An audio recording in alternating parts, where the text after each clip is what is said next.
2 দিনের মধ্যে এই ঘটনাগুলো ঘটার পরে যে একেবারে আর অবহেলা চলবে না, আমাদেরকে সবাই মিলে, আইন তো আছে, আইন দেখুন এই বইটা, আইন তো কম না,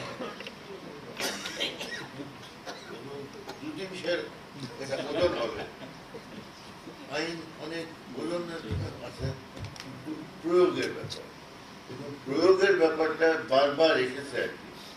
এটা তো বুঝতে পারি যে এটা যদি পুরো কঠিন ব্যাপার, এবং আমাদের আইনজীবীদের জন্য এতগুলো পড়া, মানে শত শত ব্যাপারে বিস্তারিত বিধানগুলো রয়েছে।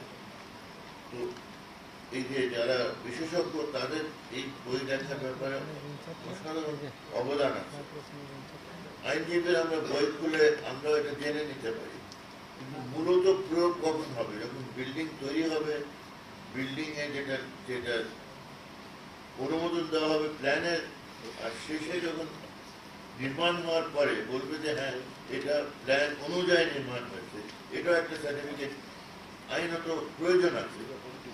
আমার কথা হলো যে দেখেন, হয়তো এতদিন এইগুলোর গুরুত্ব আমরা উপলব্ধি করিনি, কেন এই যে 18 তলা 23 তলা বিল্ডিং কতদিন ধরে হচ্ছে, ধরুন 10-20 বছর ধরে, এর আগে তো এত এই ধরনের বিল্ডিং হতো না। অর্থাৎ এটার ব্যাপারে এখন অনেক মূল্য দিয়ে আমাদের এই অভিজ্ঞতা অর্জন করেছি। মূল্য মানে 60 জনের জীবন গেছে চোখে, 26 জনের জীবন গেছে এই বনানীতে, আর 70 জন আহত, তার মধ্যে আমার নাম করে যে খুব বেশি আমরা লোককে হারাতে হয়। এই যে এত জীবন দিয়ে এর চেয়ে বেশি তো কোনো মূল্য দেওয়া যায় না, যে মূল্য আমাদের দিতে হচ্ছে নিরীহ মানুষের জীবন, তারা দিয়ে আমাদের একটা ঝাঁকানি দিয়েছে। তো আমি খুব উৎসাহিত হচ্ছি দেখে যে আপনারা এত লোকগুলো বসে এই কথাগুলো শোনার গুরুত্বটা দিয়েছেন, এবং আমি এখন অনুরোধ করবো যে আপনারা বাইরে গিয়েও এই ব্যাপার নিয়ে সব জায়গায় আলোচনা শুরু করেন, যাতে একটি জাতীয় জনমত গড়ে উঠে। এখানে কাউকে দোষারোপ করার ব্যাপার না, কিন্তু আমাদের একটা এই যে শিক্ষা গ্রহণ করেছে, যে অভিজ্ঞতা হয়েছে, এই অভিজ্ঞতাকে আমাদের কাজে লাগাতে হবে। কিসের জন্য? যাতে এতগুলো বহুতল বিল্ডিং হয়ে গেছে, এত বিল্ডিং তো আমি দেখিনি, যেখানে ওই বিল্ডিং যেখানে ঘটনা ঘটলো সেখানে আমি গেছি, আশেপাশে এরকম পাশাপাশি এক ধারসে আছে 10টা বিল্ডিং। তো আমার বাইরে থেকে যেটা ধারণা হলো যে এখানে কোনোটাই এখানে নিষ্ক্রি থাকার দরকার, যেটা দিয়ে বাইরের হবে, যেটা বেরোতে পারবে, এইগুলো নাই। অথবা যদি হয়েও থাকে, মানুষকে এইসব ব্যাপারে কোনো মালিকদেরকেও সচেতন করা হয়নি, যারা ওখানে ভাড়াটিয়া আছেন তাদেরকেও সচেতন করা হয়নি, এবং যারা জীবন হারিয়েছে তাদেরকে নিশ্চয়ই সচেতন করা হয়নি। আমি দেখলাম যে এই বিল্ডিং এ একটা অফিস থেকে 8 জন জীবন হারিয়েছে। মানে এটা কেউ ভাবতে পারি না এই ধরনের বিল্ডিং এর মধ্যে এই ধরনের একটা ঝুঁকি নিতে হচ্ছে। আমি মনে করি যে একটা জিনিস তো মানুষ এত মূল্য দিয়ে সবাই বুঝতে পেরেছে যে এই বহুতলা বিল্ডিং এর মধ্যে কি ধরনের ঝুঁকি নিতে হয়। তো সেই ঝুঁকি বোঝার পরে আমাদের কি কি করণীয় আছে, আমাদের মানে বিল্ডিং এর মালিকের কি করণীয় আছে, যে গভর্নমেন্ট ডেভেলপারের কি, সেটা তো শুরুতে যদি জানি ডেভেলপারের কি ছিল, যে বাড়ি নির্মাণ করেছে তার কি ছিল, এখন যারা আছেন ধরে নির্মাণ হয়ে গেছে, এখন কিছু কিছু তো নির্মাণ হচ্ছে সব জায়গায়, সেখানে তাদেরকে দ্রুত বুঝতে হবে যে এগুলো খুলে দেন। আমি তো বলবো যে এই যে পত্র পত্রিকায় জানানো দরকার যে আইন আছে।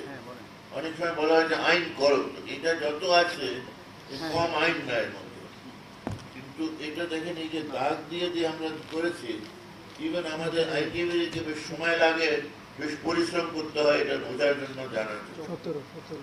এতগুলো বিল্ডিং হয়ে গেছে, আমি তো মনে করি যে আমরা জরুরি ভিত্তিতে আইনজীবীরা সবাইকে নিয়ে বসার চেষ্টা করি যে কি কিভাবে এটা মানুষকে সচেতন করা যাবে। পত্র পত্রিকা এডিটরদেরকে নিয়ে আমরা মানে বসবো যে আপনারা দেখেন মানুষকে কিভাবে এগুলো জানানো দরকার। আর সরকার যদি চায়, আমি মনে করি যে আমরা সবাই এক পায়ে দাঁড়িয়ে আছি, যে সরকার যদি কোনো রকমের এই ব্যাপারে সাহায্য চায়, উপদেশ চায়, আমরা বিনা কোনো ফি নিয়ে সেটা দিতে এক পায়ে দাঁড়িয়ে আছি। অর্থাৎ কেউ যেন যা বলে যে দেশের দায়িত্ববোধের কোনো ঘাটতি আছে। বাংলাদেশে একটা বৈশিষ্ট্য দেখেন, আপনারা লক্ষ্য করবেন এইসব ব্যাপারে যে কত দায়িত্ববোধ। তিনি যে 2 দিনের মধ্যে যে কাজটা করলেন, এটা তো লক্ষ টাকা ফি দিতে হয় এবং কাজ বলে ফি পে করে। তো এই যে কত লক্ষ টাকা ফি ছাড়া 2 দিনের মধ্যে কাজটা করেছেন, আপনি দেখছেন কত মানে পরিশ্রম করে আপনাদের সামনে তুলে ধরেছেন। আমাদের মধ্যে যারা আইনজীবীরা সবাই এগিয়ে এসছে যে হ্যাঁ এই ব্যাপারে 2 দিনের মধ্যে করতে হবে। বার অ্যাসোসিয়েশনকে আমি ধন্যবাদ জানাতে, তারা আমাদের যারা সহকর্মীরা যারা ওই হলটা নিজেকে অ্যাভেলেবল করেছেন। আর সর্বোপরি আমি অভিনন্দন জানাতে চাই যারা আপনারা ধৈর্য ধরে, আমাকে ভয় হচ্ছিল এনাকে কষ্ট দিয়েছি, ওনারা যদি এসে দেখেন যে বার অ্যাসোসিয়েশনের মতো জায়গা হল খালি, কিছুটা তো আমাদের লজ্জা পাওয়ার কথা ছিল। কেন একদিনের নোটিশ 2 দিনের নোটিশে হল ভরে যাবে, এটা ধরে নেওয়ার একটা ঝুঁকি আমরা নিয়েছিলাম। কিন্তু আমি গর্ববোধ করছি আমি বার অ্যাসোসিয়েশনের যে ঐতিহ্য, যেখানে একটা গুরুত্বপূর্ণ বিষয় আলোচনায় কেউ আসলেন, একজন বিশেষজ্ঞকে যদি আমরা পেয়েছি, তারপরে রিজওয়ানা যে কথাগুলো বললেন, অনেক অভিজ্ঞ আমাদের এনভায়রনমেন্টাল লয়ার অ্যাসোসিয়েশন, এই অ্যাসোসিয়েশনও অসাধারণ ভূমিকা রেখে যাচ্ছে এই যেখানে পরিবেশ নিয়ে সমস্যাগুলো হচ্ছে। উনিও দেখেন কত ওনার মানে এই ব্যাপারে যে অভিজ্ঞতা তুলে ধরলেন।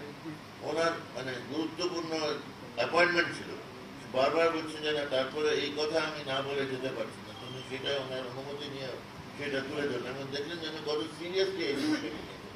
তো আমি আমার বিশেষজ্ঞ যিনি আমাদের কাছে এসেছেন, ওনাকে আমি আন্তরিকভাবে কৃতজ্ঞতা জানার সাথে সাথে জানাতে চাই যে সবাই কত গুরুত্ব দিচ্ছে ওনার এই কথাটাকে।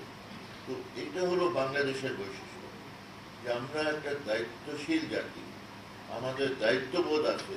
এখানে দেখেন বয়স্ক আছেন, প্রবীণ নবীন সবাই আছেন আর কি, সবাই কিন্তু এই জিনিসটাকে কত গুরুত্ব দিচ্ছেন যে এই যে ঘটে গেল 26 জন মারা গেল, আরো কতজন এখন আহত, যার মধ্যে আরো মারা যেতে পারে। চকবাজারে দুর্ঘটনার মধ্যে 60-এর কাছাকাছি লোক মারা গেল। এইটা যেন আর বাংলাদেশে না ঘটে। স্বাধীন দেশ হিসাবে আমরা নিজেকে সভ্য দেশ হিসাবে করতে চাই, যেখানে মানুষের বেঁচে থাকার অধিকার, এটা আমাদের সংবিধানে স্বীকৃত। 1 নম্বর মৌলিক অধিকার আমাদের সংবিধানে হলো বেঁচে থাকার অধিকার। বেঁচে থাকার অধিকার মানুষের সংবিধানে লিখলে আমাদের দায়িত্ব শেষ হয়ে যায়। এই বেঁচে থাকার অধিকারকে বাস্তবে রূপান্তরিত করতে হলে আমাদের এই ধরনের একটা দায়িত্ববোধ থাকতে হবে, আমাদেরকে এই ব্যাপারে উদ্যোগগুলো নিতে হবে, আমাদের এখানে যারা যারা দায়িত্বে আছেন তাদেরকে তুলে ধরা। আর এটা আমি বলি যে এটা সমালোচনার ব্যাপার না, এটা হলো আমাদের সচেতন হওয়ার ব্যাপার। তো আমি যারা সরকারে আছেন, যারা দায়িত্বে আছেন, যারা পার্লামেন্টে আছেন, আমি ওনাদেরকে সমালোচনা শুধু এক মুহূর্ত বলতে চাই না। দেখেন আমরা সব কষ্ট করে এগুলো জিনিস নিয়ে এসছি যাতে আপনাদের দৃষ্টি আকর্ষণ করা হয়। এবং আমি বিশ্বাস রাখি যে সকলেই আপনারা এই দেশেরই মানুষ, আপনারা আমরা যদি নিজে দাবি করি যে আমাদের কিছু দায়িত্ববোধ আছে, আপনার তো আরো বেশি হবে, কেন আপনারা মানে মানুষের প্রতিনিধি হিসাবে সাংবিধানিক ভাবে সেই দায়িত্ব দেওয়া হয়েছে। চলেন আমরা সবাই মিলে আমাদের এই দায়িত্ব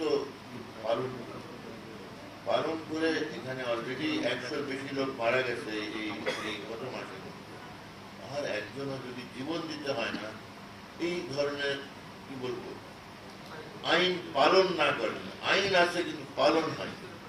কেন পালন হয় না সেগুলোকে খুঁজে বের করা, এই কেসগুলোতে কেন পালন হয়নি সেটা খুঁজে বার করা, অন্য কেসে কিভাবে এই আইনগুলোকে মানুষ পালন করতে বাধ্য হয় তার ব্যাপারে কিছু যদি আমাদের করতে হয় সেটা দ্রুত যেন আমরা করি। করে আমরা বলবো যে 100 জীবনের বিনিময়ে আমরা কিছু শিক্ষা অর্জন করেছি। 100 জীবনের তো মূল্য কম না, তাই না? একটা জীবনের মূল্য কম না, এখানে 100-র বেশি জীবন মানুষ হারাইছে। সেই মূল্য দেওয়ার পরে যেন আমরা আমাদের দায়িত্ব বুঝে নিই, অন্যদেরকে এটা এবং পত্রপত্রিকা যারা এসেছেন আমি বিশেষ করে তাদের অনুরোধ করবো, আমি এডিটর সাহেবদেরকে নিয়ে একটু চেষ্টা করবো বসে এই যে আমাদের উদ্বেগ এটা ওনাদের সঙ্গে শেয়ার করা, যাতে আমরা সবাই মিলে স্বাধীন বাংলাদেশে এই ধরনের ঘটনা যেন না ঘটে। এখন অনেক কিছু করণীয় আছে, কেন বিল্ডিং গুলো তো হয়ে গেছে, বহুতল বিল্ডিং এত বলছে, তার মধ্যে দেখা যাচ্ছে না ফায়ার এসকেপ, দেখা যাচ্ছে না যে অন্যান্য যেটা আইন এত কিছু লেখা আছে, এটার একটা যদি আমরা লিস্ট বানিয়ে দিই, চেক লিস্ট, কোনটা পালন করা হয়েছে কোনটা হয়নি। আমি মানে সেই মানুষকে ভয় দেখাতে চাই না, যেটা অনেকে বলছে যে একজন বিশেষজ্ঞ লেখার মধ্যে আছে যে 4000 বিল্ডিং এর মধ্যে কারেন্টলি 4000 হাই রাইজ আছে, মোস্টলি নিউ পার্টস আর পট এরিয়া, মানে দামি বিল্ডিং গুলো আছে।